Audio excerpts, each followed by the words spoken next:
اعوذ باللہ من الشیطان الرجیم بسم اللہ الرحمن الرحیم۔ السلام علیکم۔ میری آپ سب کے لیے یہی دعا ہے کہ اللہ پاک آپ سب کو تندرست رکھے۔ میں کوشش کرتا ہوں کہ آپ کو اس چینل میں ایسے گھریلو نسخے بتاؤں جو آپ کے لیے فائدہ مند ہوں۔ امید ہے آپ کو ہماری ویڈیو پسند آئے گی۔ مزید اچھی ویڈیو کے لیے ہمارے چینل کو سبسکرائب ضرور کریں اور بیل آئیکن کے نشان پر ضرور کلک کریں تاکہ آنے والی ہر نئی ویڈیو کی جانکاری آپ کو ملتی رہے۔ دوستوں، آج ہم آپ کو بتائیں گے کہ پانی کی کمی سے کون کون سے اثرات ہمارے جسم میں مرتب ہوتے ہیں اور کون سی علامات پانی کی کمی کی وجہ سے ظاہر ہوتی ہیں۔ پانی نہ پینے کی سب سے بڑی وجہ میں سے ایک یہ ہے جو انسان کو کہیں نہیں چھوڑتی، وہ ہے منہ میں بدبو کا آنا۔ پانی نہ پینے سے جوڑوں میں بھی درد ہوتا ہے۔ دوستوں، پانی کی کمی سے پیشاب کا رنگ بھی زیادہ پیلا ہو جاتا ہے اور پیشاب کرتے وقت جلن بھی محسوس ہوتی ہے۔ یہ تو تھے اس کے اثرات۔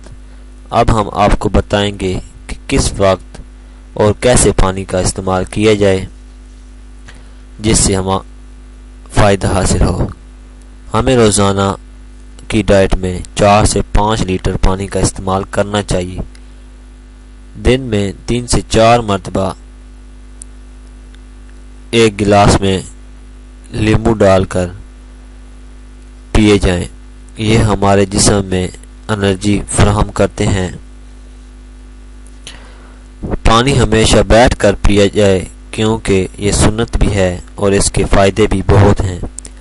اگر ہم کھڑے ہو کر پانی پیئیں گے تو یہ سیدھا گردوں میں جائے گا جس سے ہمارے گردے بہت بری طرح متاثر ہوتے ہیں اور ہم مختلف بیماریوں کا شکار ہو جاتے ہیں۔ لہذا پانی بیٹھ کر پئیں۔ پانی کھانا کھانے کے فوراً بعد نہیں پینا چاہیے، یہ صحت کے لیے انتہائی نقصان دہ ہے۔ گرم چیز جیسے چائے وغیرہ پینے کے فوراً بعد بھی پانی کا استعمال نہ کریں، اس سے دانتوں میں درد اور معدے میں جلن ہوتی ہے جو کہ انسانی صحت کے لیے انتہائی مضر ہے۔ اگر آپ کو ہماری ویڈیو پسند آئی ہے تو ویڈیو کو لائک ضرور کریں، سبسکرائب کے بٹن پر ضرور کلک کریں، کمنٹس اور شیئر کر کے ہماری حوصلہ افزائی کریں۔ شکریہ۔